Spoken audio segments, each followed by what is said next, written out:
انہوں نے کہا یہ پیسے کس نے دیے ہیں؟ تو اس وزیر کے خادم نے کہا کہ یہ پیسے میری طرف سے ہیں، مجھے آپ پر ترس آیا اس لیے میں نے دیا۔ تو اس ابراہیم نے کہا کہ یہ پیسے تمہارے پاس رکھو، اور جا کر وزیر کو کہہ دو کہ میں روزانہ ابھی تک ایک ٹائم آتا تھا، اب 2 ٹائم آؤں گا، ابھی تک 1 مرتبہ آتا تھا، اب 2 مرتبہ آ کر بیٹھوں گا۔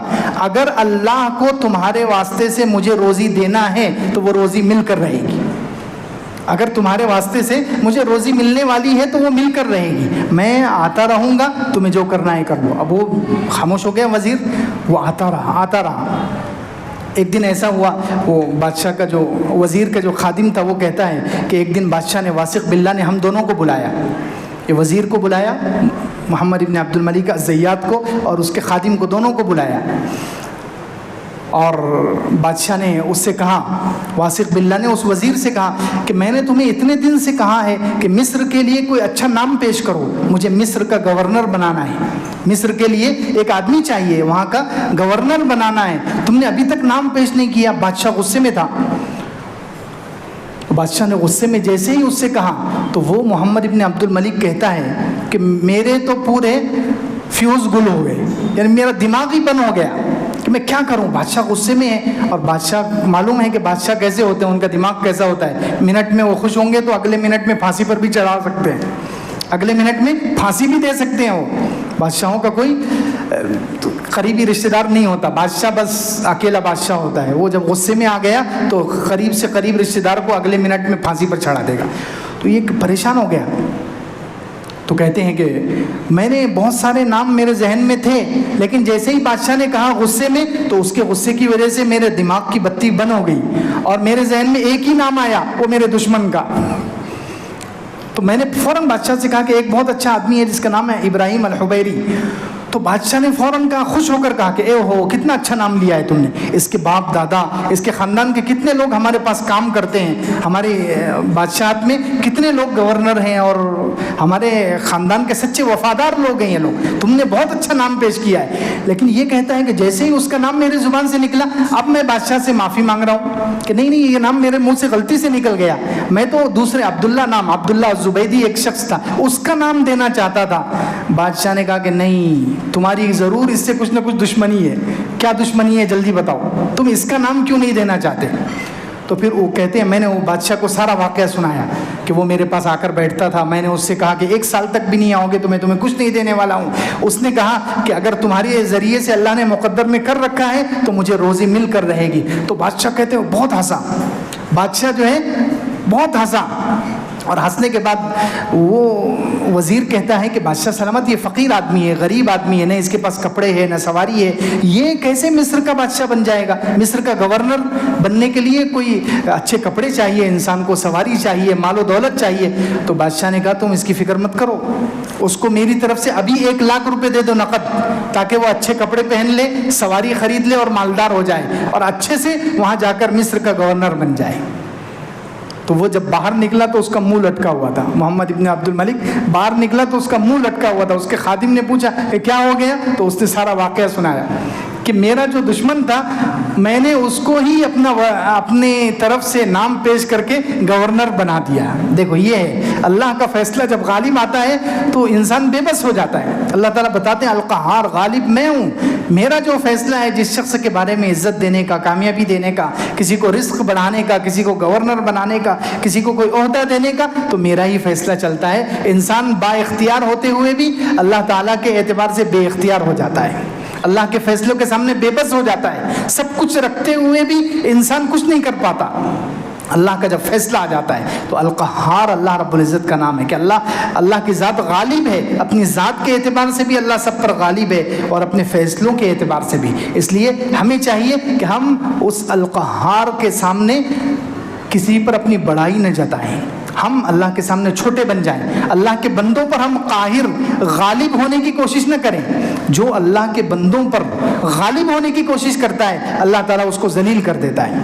فرعون نے کہا تھا، فرعون کے جو وزیر تھے اور فرعون کے ساتھ اٹھنے بیٹھنے والے تھے، انہوں نے ایک مرتبہ فرعون سے کہا، 9ویں پارے میں ہے، وقال الملأ من قوم فرعون اتذر موسى وقومه ليفسدوا في الارض ويذرك وآلهتك۔ فرعون کے سرداروں نے فرعون سے کہا کہ آپ نے موسیٰ اور ان کے ساتھیوں کو بالکل کھلا چھوڑ رکھا ہے، چھوٹ دی ہوئی ہے، یہ اپنا دین پھیلا رہے ہیں اور آپ دیکھ رہے ہو۔